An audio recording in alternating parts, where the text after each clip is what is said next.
Hi friends, welcome to my YouTube channel. എൻ്റെ ഇന്നത്തെ വീഡിയോയിൽ കാണിക്കുന്നത് വയനാട്ടിലെ നെല്ലറച്ചാൽ വ്യൂ പോയിന്റിലെ കാഴ്ചകളും വിശേഷങ്ങളുമാണ്. എൻ്റെ വീഡിയോ ആദ്യമായിട്ട് കാണുന്നവരുണ്ടെങ്കിൽ ചാനൽ സബ്സ്ക്രൈബ് ചെയ്യാനും വീഡിയോ ഇഷ്ടപ്പെട്ടാൽ ലൈക്ക് ചെയ്യാനും മറക്കരുത്. അപ്പോൾ നമുക്ക് വീഡിയോയിലേക്ക് പോവാം. അമ്പലവയലിൽ നിന്നും 7 കിലോമീറ്റർ മാറി കാരാപ്പുഴ ഡാമിൻ്റെ റിസർവോയർ പരിസരമാണ് നെല്ലറച്ചാൽ. കാറുമായി നമുക്ക് റിസർവോയറിൻ്റെ അടുത്ത് വരെ പോകാൻ പറ്റും. പാർക്കിങ്ങിനുള്ള സൗകര്യമുണ്ട്. ഇവിടേക്ക് പ്രവേശനം സൗജന്യമാണ് കേട്ടോ.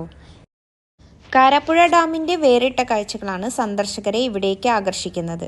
അറിയപ്പെടുന്ന വിനോദസഞ്ചാര കേന്ദ്രമായി നെല്ലറച്ചാൽ മാറിയിട്ടില്ല. അതുകൊണ്ട് തന്നെ ശാന്തമായ പരിസരമാണിവിടെ. ആദിവാസികൾ കുട്ടവഞ്ചികളിൽ മീൻ പിടിക്കുന്നതൊക്കെ ഇവിടെ നിന്ന് കാണാൻ പറ്റും.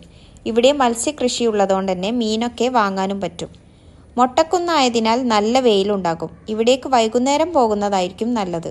നഗരത്തിൻ്റെ തിരക്കുകളിൽ നിന്ന് മാറി കുറച്ചു സമയം ജലാശയത്തിനരികിലെ ശാന്തതയിലിരുന്ന് മീൻപിടുത്തവും ഗ്രാമീണരുടെ ജീവിത രീതികളും ആസ്വദിക്കാൻ പറ്റിയ നല്ലൊരു സ്പോട്ടാണ് കേട്ടോ ഇത്.